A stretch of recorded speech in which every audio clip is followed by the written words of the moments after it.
রাস্তায় লাইন ধরে দাঁড়িয়ে থাকা এসব গাড়িগুলো যানজটে পড়েনি, অংশ নিয়েছে এক আন্দোলনে।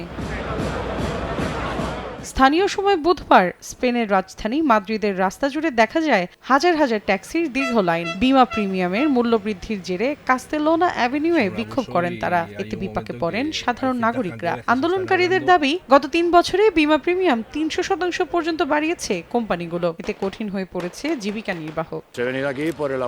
আমি এখানে এসেছি বিমা কোম্পানির অপব্যবহারের কারণে। হঠাৎ করেই বিমার মূল্য বাড়িয়ে দেওয়া হয়েছে। আমার একার জন্য ৩০% প্রিমিয়াম বৃদ্ধি পেয়েছে। অনেক সহকর্মী আছেন যারা ৬-৭ হাজার ইউরো পর্যন্ত পরিশোধ করছে।